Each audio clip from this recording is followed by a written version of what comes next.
Bonjour tout le monde. Alors, juste pour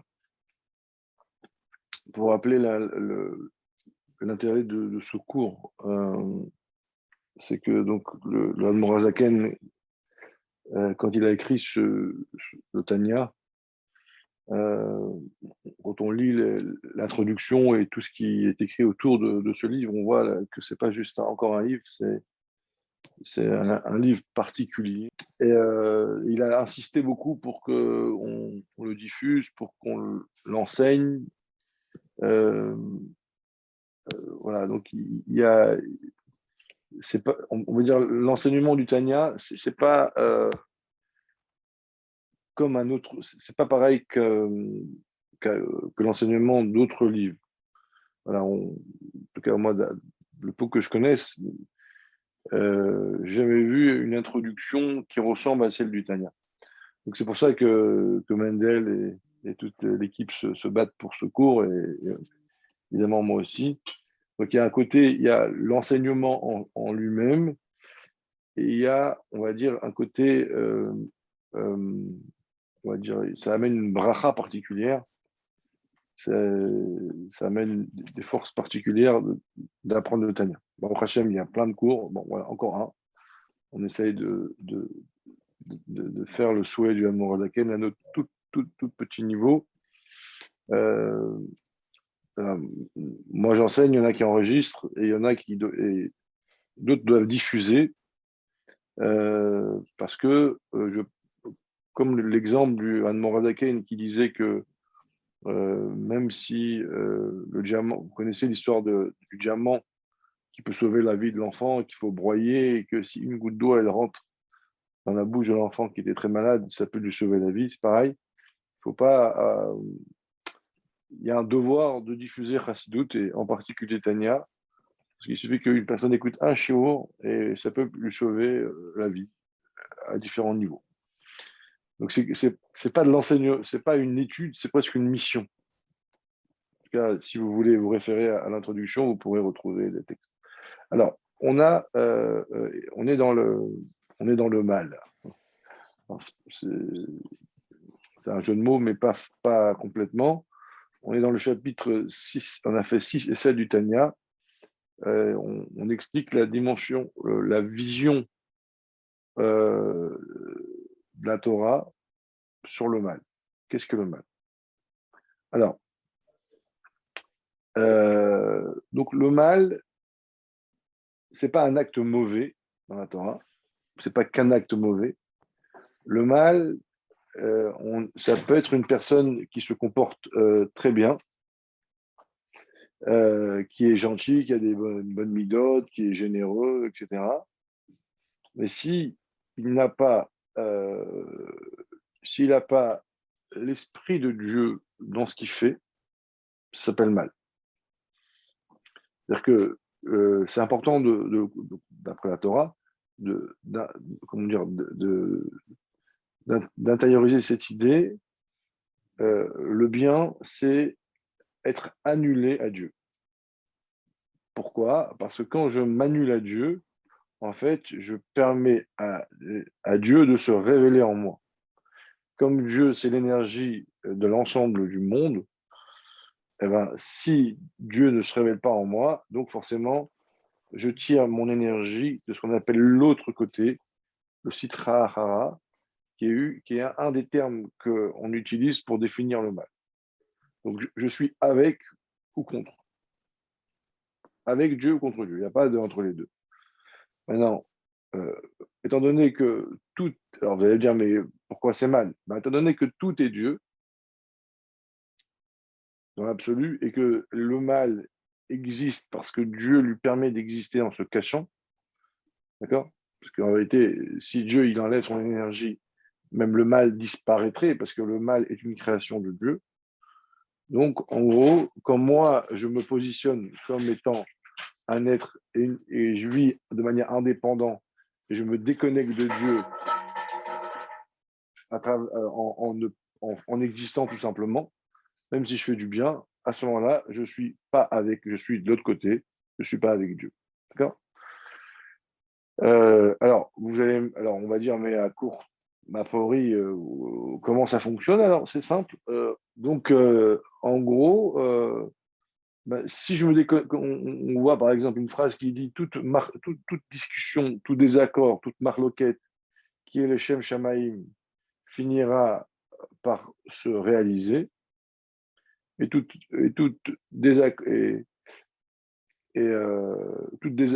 marloquette qui n'est pas le Shem Shamaïm finira par détruire les gens. On dit pareil par rapport aux amitiés. S'il y a une amitié qui est Shem Shamaïm, elle tiendra, et de l'autre côté, elle disparaîtra. Je le fais en cours. Ça veut dire que à court terme, on peut avoir l'impression que ça marche, même sans Dieu. Mais la Torah nous prédit que si on ne met pas Dieu dans notre vie, il n'y a pas d'avenir. Alors, que veut dire mettre Dieu? Alors, on va voir que mettre Dieu, c'est par la parole et par la pensée. Et donc, je profite de l'introduction pour vous poser une question qu'on va voir. Quelle est l'importance de ma pensée? Est-ce que ma pensée, c'est une question qu'on va voir, est-ce que ma pensée a réellement un impact dans la vie? Est-ce que vraiment, même au niveau de la halakha, la parole et la pensée sont une réalité? C'est une parenthèse. Alors, euh, deuxième point qu'on a vu avant, c'est on a divisé le monde en gros en trois catégories. Alors, il y a le niveau de la doucha, de la sainteté. Ça, on n'en parle pas pour l'instant. Ça, c'est le niveau, on va dire, 1. Ensuite, il y a le niveau 2 et le niveau 3. Le niveau 3, c'est ce qu'on appelle le mal absolu, les clipotes. Le niveau 2, c'est le mal mélangé, qu'on appelle klipat noga. Donc là, nous, on parle du 3 et du 2. Alors, le mot klipa, qui définit le mal, veut dire écorce. Le mot klipat noga, qui est le niveau du mal 2, c'est écorce lumineuse. Alors, qu'est-ce que ça veut dire? Alors, pour revenir à ce qu'on a dit tout à l'heure, la lumière de Dieu, en fait, Dieu, c'est ce qui fait vivre tout. Alors, Dieu, pour créer le monde, il a créé, entre guillemets, le mal. C'est quoi le mal? En fait, c'est pas quelque chose de mauvais, parce que tout est Dieu. Le mal dans la Torah, c'est une écorce. C'est un voile qui va cacher la lumière de Dieu et qui va permettre, en fait, l'existence du monde, l'existence du moi. Pourquoi ça s'appelle mal? Parce qu'en fait, comme Dieu se cache, donc c'est faux. C'est ça, en fait, le mal. Le mal, c'est le olam ha-sheker. Après, ça dépend de l'intensité et de ce qu'on en fait. Bon, mais ça, c'est des longs développements, mais pour l'instant, on va être technique. Donc, la clipa, l'écorce, au niveau le plus bas, c'est quand l'écorce est totale. Donc, il n'y a aucune lumière de Dieu qui apparaît à travers cette écorce, cette chose. Hein, c'est une énergie qui est en mode écorce, qui est en mode voile. Donc, on ne voit rien, on ne voit pas du tout la source, on ne voit pas du tout Dieu. On a affaire qu'à l'objet qui est créé, mais sans du tout voir à travers lui Dieu. Euh, donc, il y a des objets dans la matière qui sont créés par cette énergie qui est complètement obscure. C'est ce qu'on appelle le non-cachère, aussi bien dans le végétal, dans l'animal et dans l'humain. Le minéral, on a dit que ça n'existe pas naturellement, c'est l'homme qui peut le rendre. La klipat noga, le niveau 2, c'est des créatures qui sont, on va dire, pas neutres, mais qui sont 95% de voilées, on va dire, ou je ne sais pas, 90, je ne sais pas, je dis chiffre au hasard, et il y a un peu de lumière, il y a un peu de Dieu, il y a un peu du Créateur qui transperce, ça s'appelle Klipat Noga.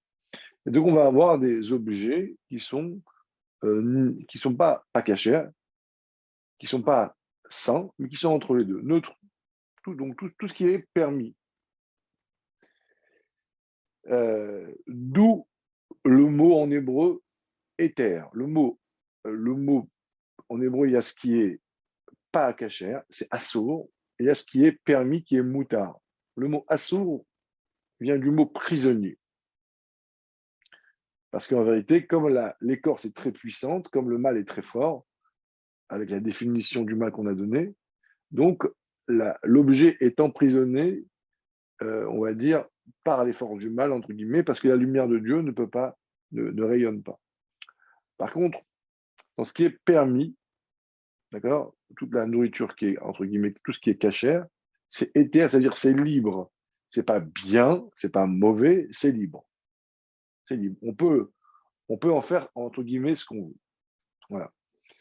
Alors, juste pour vous montrer que c'est assez précis, parmi les choses qui sont permises, d'accord, donc la viande cachère, tous les légumes qui sont cachères, l'eau, tous les minéraux cachères, etc., on a certains objets que la Torah nous demande de choisir pour faire des mitzvot. Par exemple, on prend un loulav, donc une feuille de dattier, un étrog, un cédra, des hadassim, des myrtes et des saules. Pourquoi on choisit, et ces quatre éléments-là, on les réunit et ça en fait euh, un objet de mitzvah où la Torah nous demande de faire certaines actions avec ça dans certaines fêtes et ça devient un objet simple. Pourquoi on a choisi ces quatre éléments-là? Alors on dit parce que, c'est très intéressant, on dit parce que si on observe bien leur manière de pousser, on se rend compte que dans les quatre, alors je ne vais pas détailler maintenant, dans ces quatre espèces-là, il y a la notion d'unité. Le hétrog qui pousse toute l'année, le myrte qui pousse à 3-3-3, les hadassim, c'est comme des bouquets. Pareil, voilà. Donc, il y a toujours cette notion d'unité. Et on dit le fait que dans cette matière, on voit dans leur expression qu'il y a la notion d'unité, ça veut dire que la lumière divine qu'il y a en eux, et même si ça s'appelle Klipat Noga, même si c'est dans le niveau intermédiaire, il y a plus de lumière d'écorce, que de voile. Donc, c'est un objet qui est susceptible d'être utilisé, d'être choisi pour dévoiler Dieu plus facilement dans le monde. Voilà. Donc il y a une réelle impact entre l'énergie, l'écorce, et il y a une proportion entre l'écorce et la lumière qui va faire qu'un objet va être plus ou moins, on va dire, mal, mauvais. Donc, mauvais, ça veut dire en gros perdu, ou entre guillemets prisonnier, ou plus ou moins libéré, plus ou moins proche de la lumière de Dieu. Okay, voilà. Ça, c'est un petit peu l'introduction de ce qu'on a vu un peu avant, et j'ai déjà un petit peu préparé le cours d'après. Alors, maintenant, ce qu'on va essayer, nous, d'aborder aujourd'hui, c'est, donc, comme je dis tout à l'heure, quelle est la force de la pensée, dans le bien, dans le mal,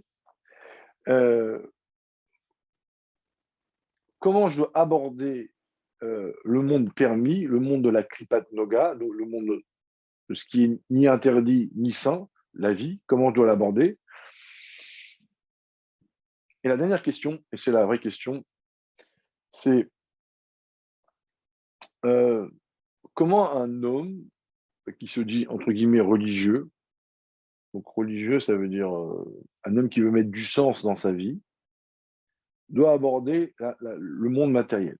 Alors, c'est une question qui est millénaire, question que tout le monde s'est posée.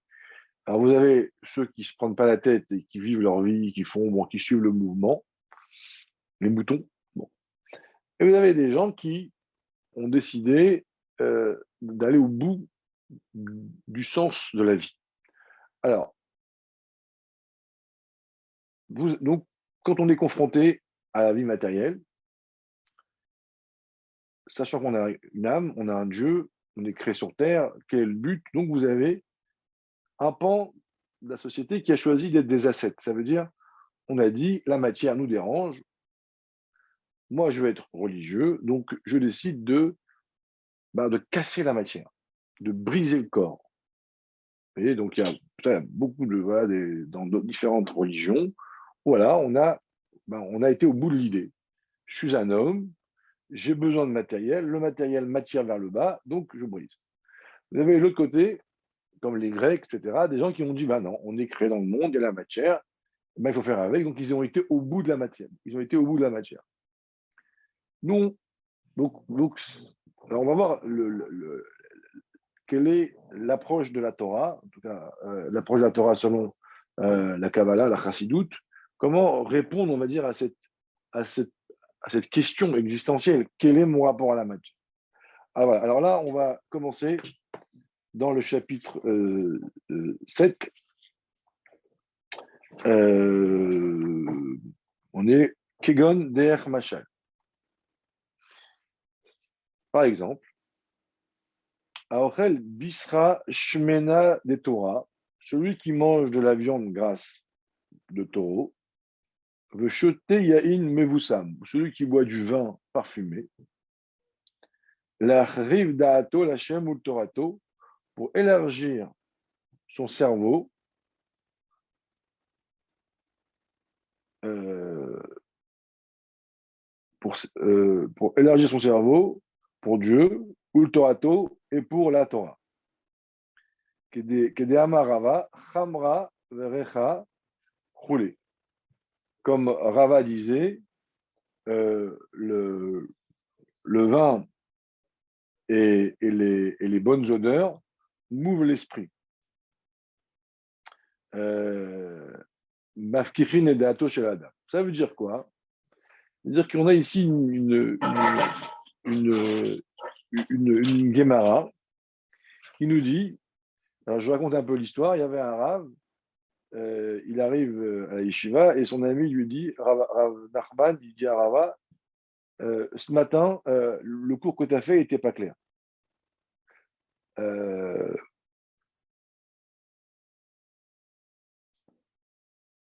Alors il dit parce qu'en fait, parce que le matin, hein, j'ai pas eu le temps de manger mon repas, de la viande, etc. J'ai jeûné, donc j'avais l'esprit qui était, on va dire, un peu pas, pas, pas énergétisé, je ne sais pas si ça se dit, pas alimenté. Donc maintenant que j'ai bien mangé et que j'ai bu, je, j'ai l'esprit plus clair pour t'enseigner la Gemara. Donc ici, on a un texte qui nous dit clairement, on parle de vin et de viande, donc des choses assez matérielles. Ah, c'est du vin, quoi. C'est pas mais c'est pas de l'orge ou comme aujourd'hui tous les trucs qu'on a de qualité. On parle de trucs assez russes. Et on dit que même ça, quand un homme il mange et il boit dans un certain esprit, parce que juste avant l'Agmara, il dit que celui qui boit du vin, ça peut le rendre ou joyeux ou ça peut le rendre plus grossier. Donc ça dépend de l'esprit dans lequel on va manger et boire le vin. À ce moment-là, cette matérialité, donc ces aliments qui sont neutres, tout d'un coup deviennent des outils pour permettre d'élever l'homme, et non seulement d'élever l'homme, lui permettre on va dire, de se connecter plus fort à la spiritualité.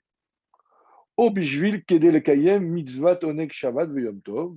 Il prend un autre exemple, ou alors je vais bien manger et bien boire pour accomplir la mitzvah qui est écrite dans la Torah, que Shabbat, je dois prendre du plaisir. Donc on voit ici, voilà, où on nous dit, on n'a pas de problème avec la matière. On n'a pas de problème avec le vin et la viande, à condition que tu y mettes l'esprit.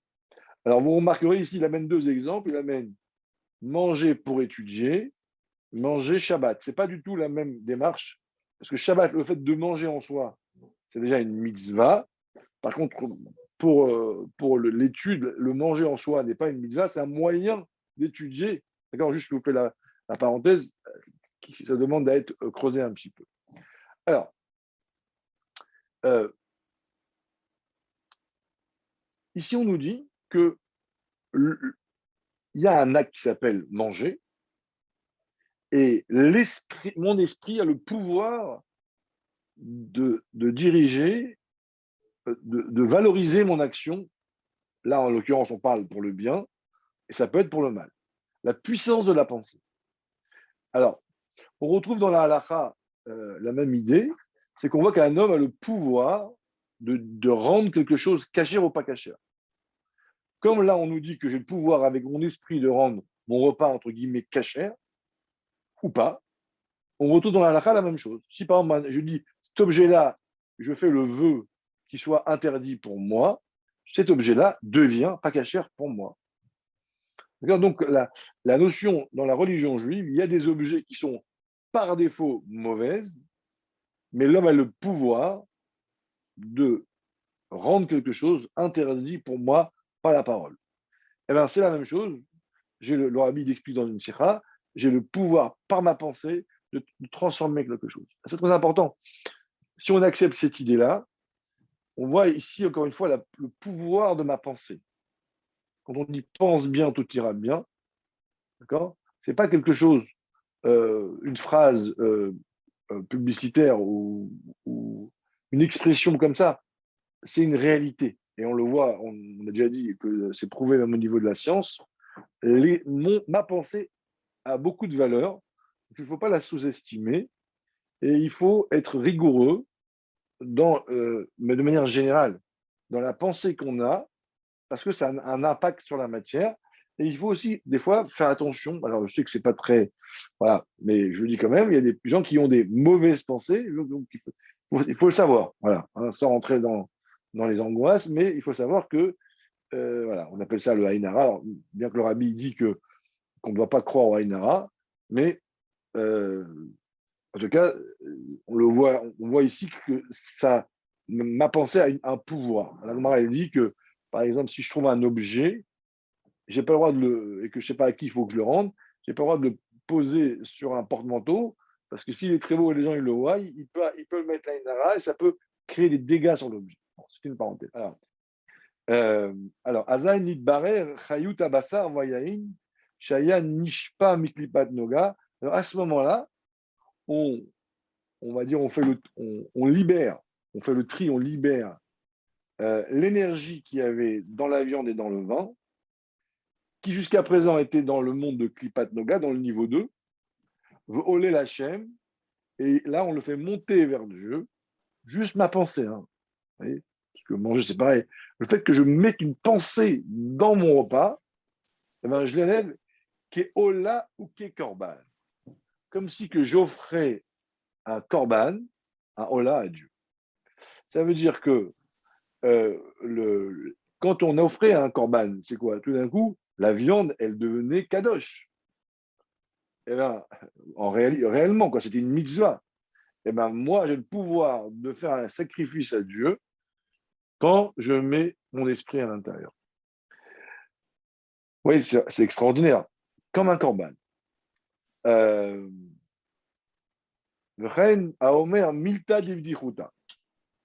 De même, quand on fait des blagues, alors des blagues, pas pendant la tfila, pas des blagues ironiques, malheureusement, des blagues, voilà, raffinées au moment voulu, le fakir ardeato, pour.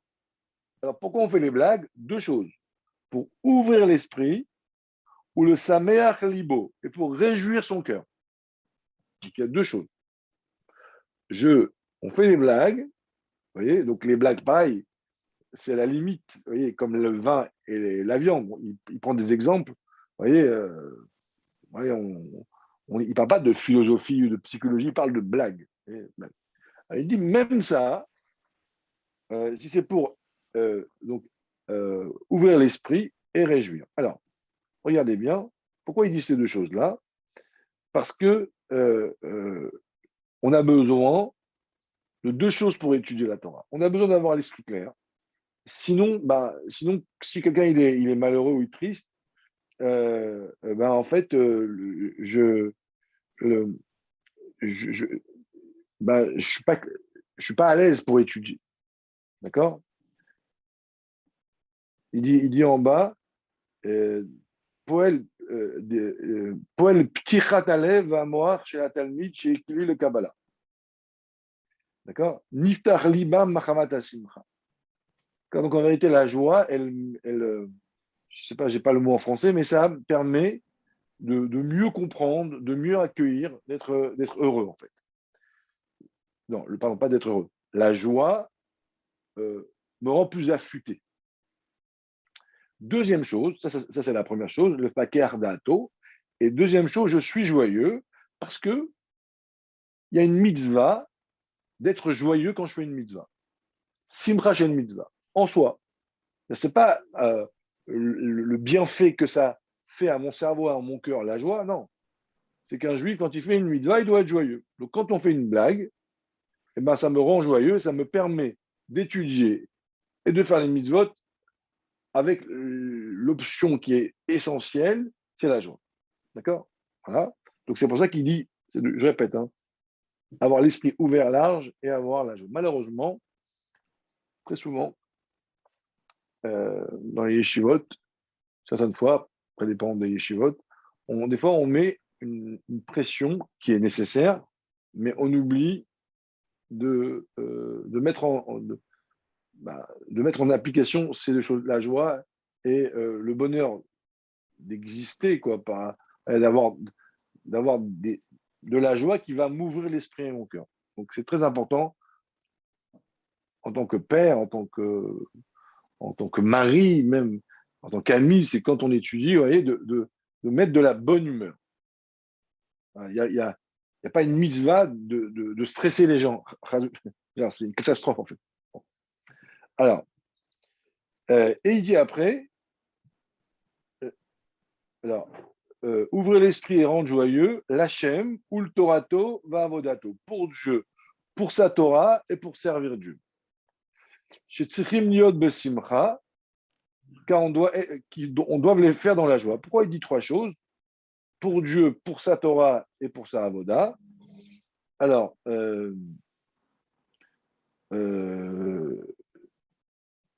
non, non, non, donc l'Hachem, ça veut dire pour faire résider Dieu, parce que Dieu ne réside pas quand quelqu'un il est triste.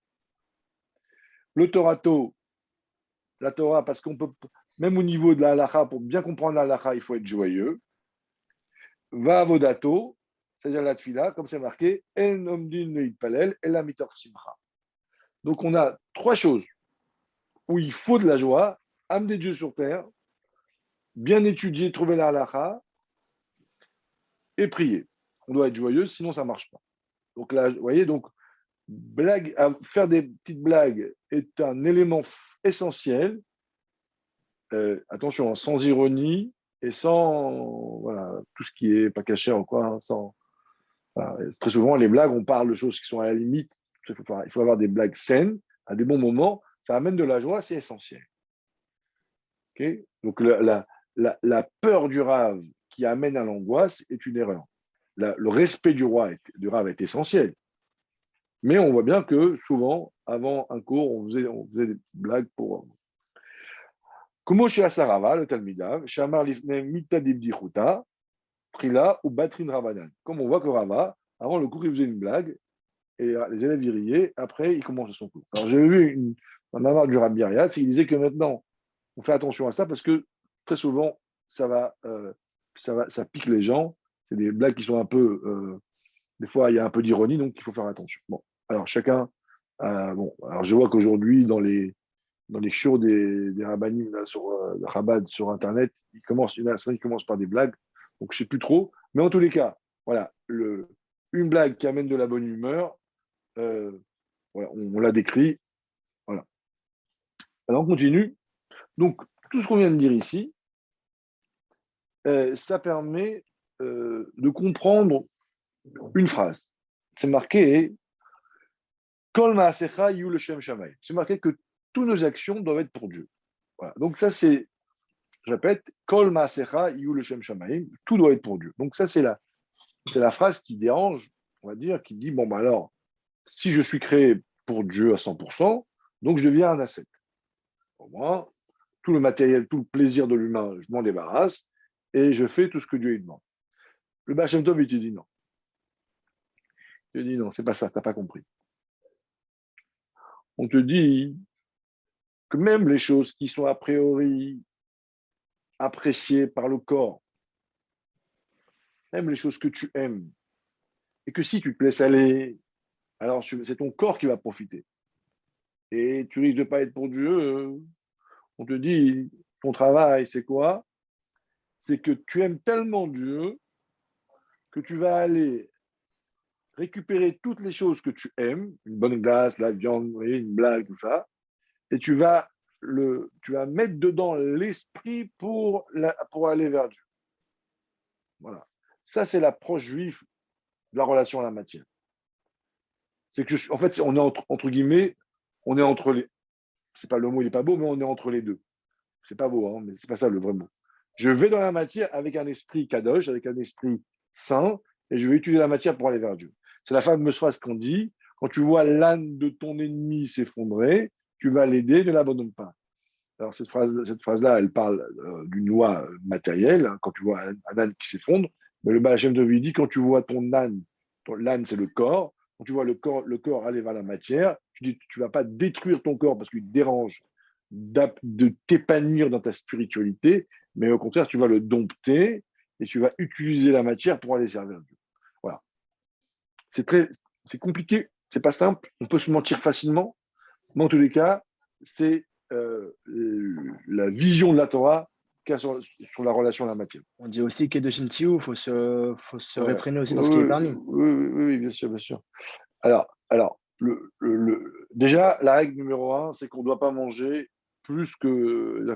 On doit arrêter de manger quand l'estomac n'est pas encore plein. Si juste on applique déjà ça, c'est pas mal. Parce que avoir l'estomac rempli, c'est mauvais pour la santé. Il ne faut pas se mentir. Quand on dit on doit raffiner ce qui est permis, il y a quand même. On va pas se vautrer et dire voilà, on y va. Okay. Deuxièmement, c'est vrai que en semaine, on se méfie de soi, puisque on ne sait pas si réellement on est capable d'appliquer tout ce qu'on a dit.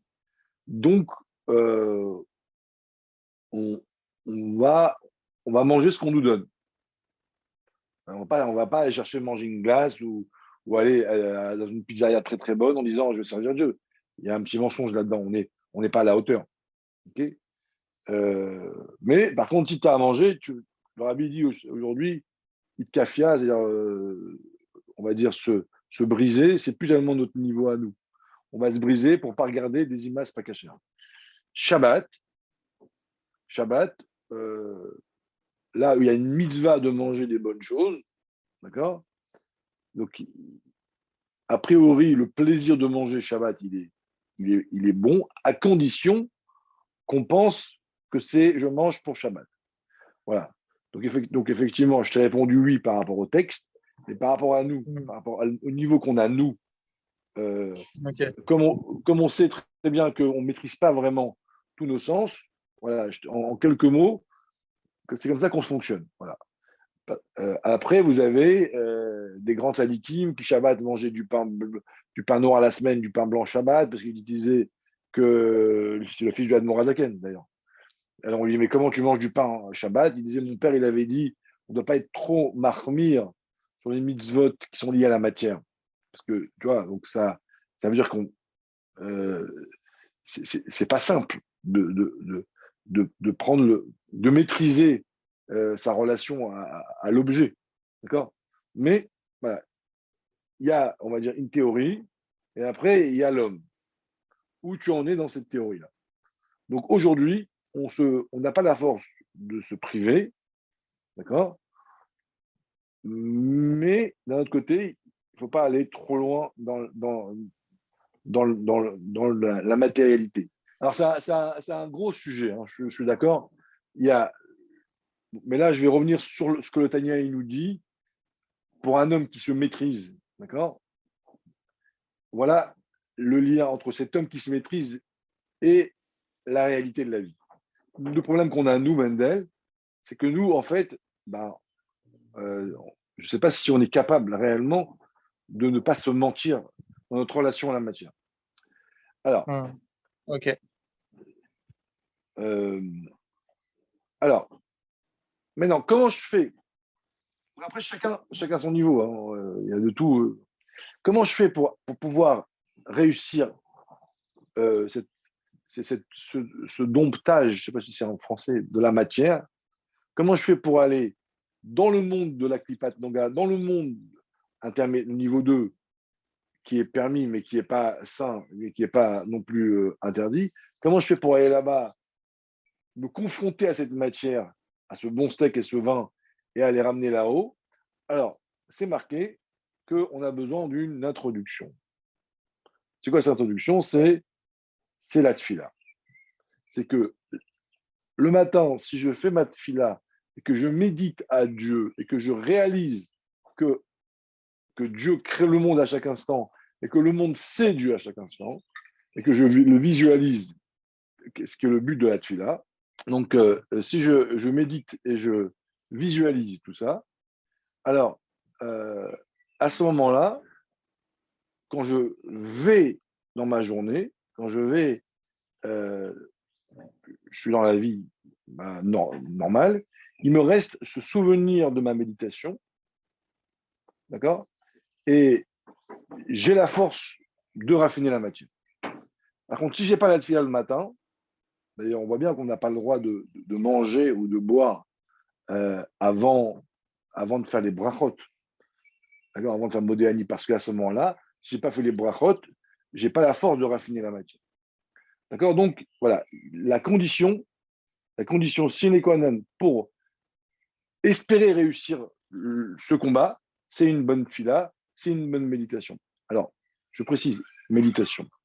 C'est-à-dire que ce qui nous manque aujourd'hui beaucoup, c'est de savoir se concentrer dans la tfila le matin, la prière du matin, ne serait-ce que 2-3 minutes, de réussir à réaliser qu'il y a Dieu qui crée, Dieu qui crée et que tout est Dieu en fait. Mais pas se le dire, se ressentir. C'est ça le but de la tuya. La tuya, c'est de monter vers Dieu. C'est d'avoir ce goût-là, comment dire, c'est comme si on voyageait, vous voyez, dans la méditation, dans l'imaginaire, et de ressentir la place de Dieu, ou plutôt ma place dans le monde de Dieu. Comment je suis tout petit.